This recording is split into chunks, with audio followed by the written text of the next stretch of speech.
Salut, aujourd'hui je te propose de poursuivre la correction du sujet sur les séries CCP PSI 2006. Donc ça s'adresse également au MP et au PC. Donc la première partie a déjà été mise en ligne et je t'invite à aller la chercher et regarder la correction avant de t'attaquer à cette deuxième partie.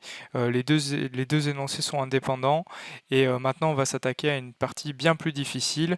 Donc je t'invite à chercher par toi-même l'énoncé et ensuite je vais passer directement à la correction. Allez, donc on est parti pour retrouver un équivalent de k parmi n, k étant fixé et n tendant vers plus l'infini. Donc k parmi n, je le décompose avec sa formule. Je garde le k factoriel en bas puisqu'on m'a dit que k était fixé. En haut et en bas, je peux simplifier pour faire apparaître un polynôme en n dont le degré est en fait k, le plus haut degré c'est k, donc je vais avoir, quand je prends l'équivalent, n puissance k sur k factoriel, et donc la question a été traitée. On va en déduire la limite pour n qui tend vers plus l'infini de 1 sur 2 puissance n k parmi n. Donc on va faire intervenir un équivalent, donc j'ai le droit de faire un produit d'équivalent, et l'équivalent de voulu, ça va être n puissance k sur 2 puissance n k factoriel.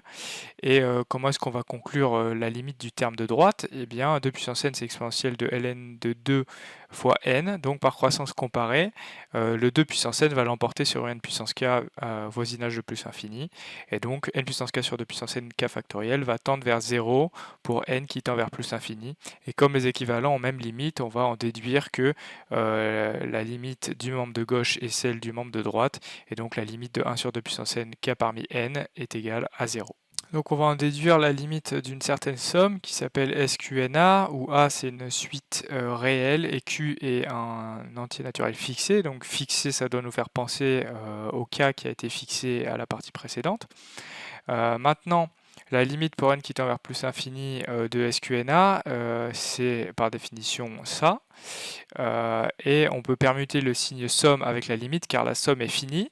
Donc je fais rentrer la limite à l'intérieur. Bon, 1 sur 2 puissance n k parmi n, eh bien c'est exactement ce qu'on avait trouvé tout à l'heure. Et ça, on sait que ça tend vers 0. Donc en fait, SQNA, sa limite pour n qui tend vers plus l'infini, ça va être une somme de 0. Et donc comme je l'ai dit par la question, il faut bien faire figurer le numéro de la question quand vous répondez à un sujet de concours. Et donc on va en déduire que la limite de SQNA pour n qui tend vers plus l'infini, c'est 0. Donc on suppose que AN tend vers 0 en plus l'infini, et on montre qu'alors AN étoile tend également vers 0 pour n qui tend vers plus l'infini. Donc l'idée pour montrer ça, ça va être de le faire via une définition quantifiée de la limite.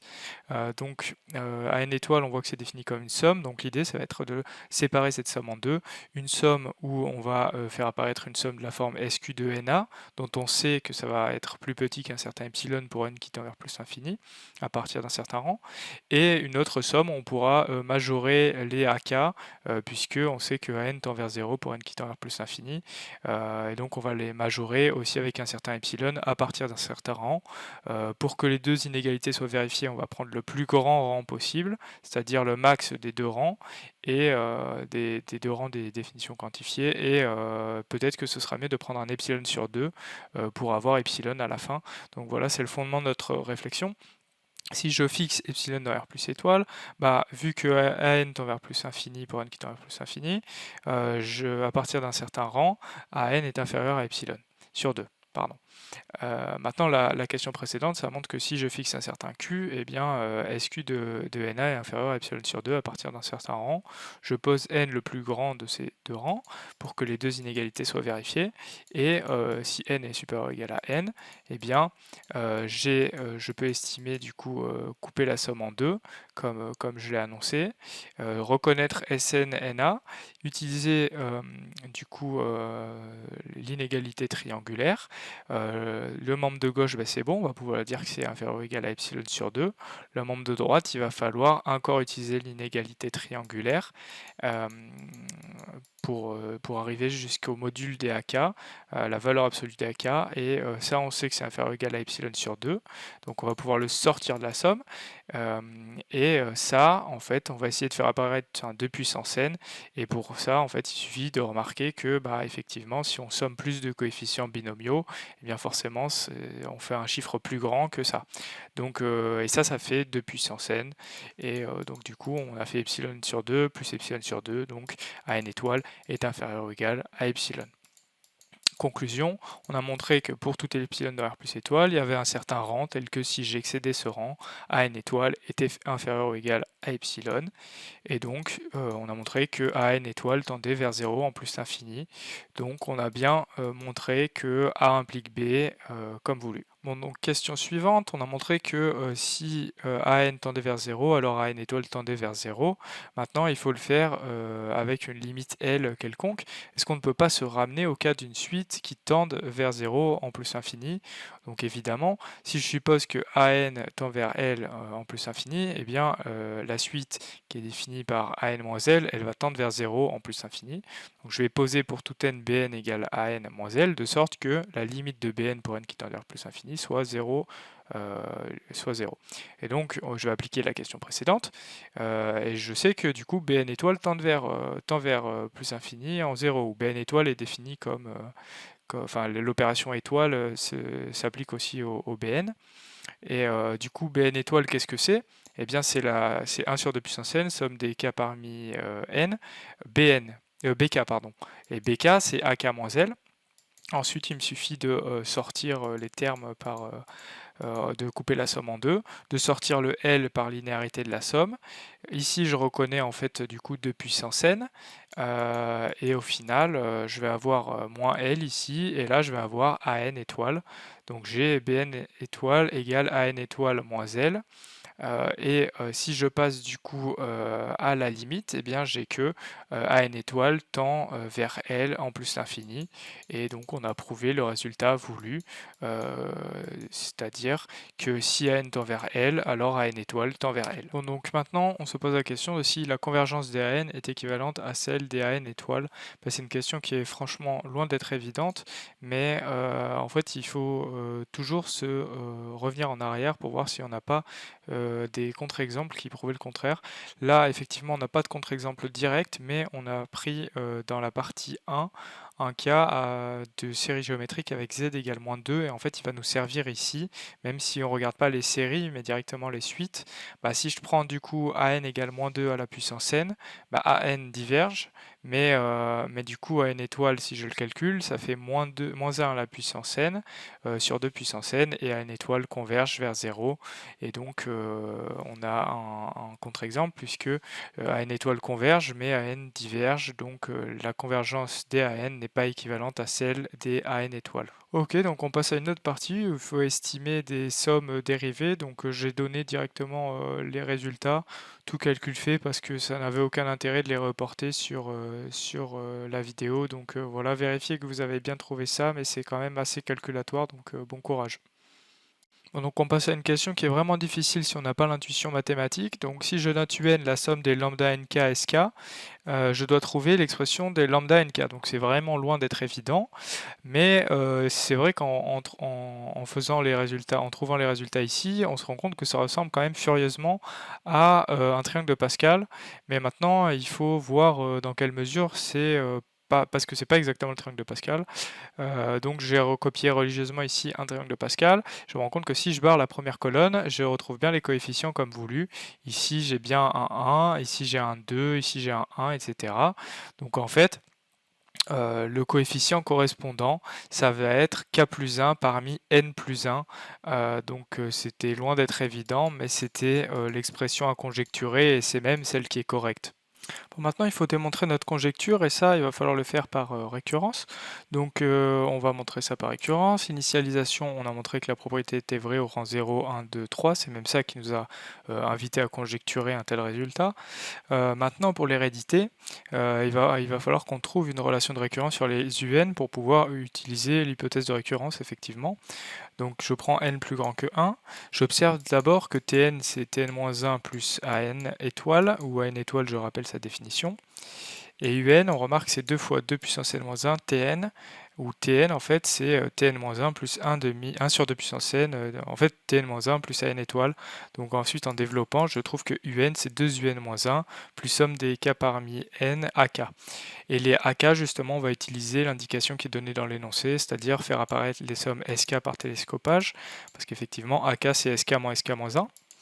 Maintenant je le remplace. UN c'est bien 2UN-1 plus k parmi n, somme des k parmi n, sk moins sk moins 1. J'ai juste remplacé AK par ça.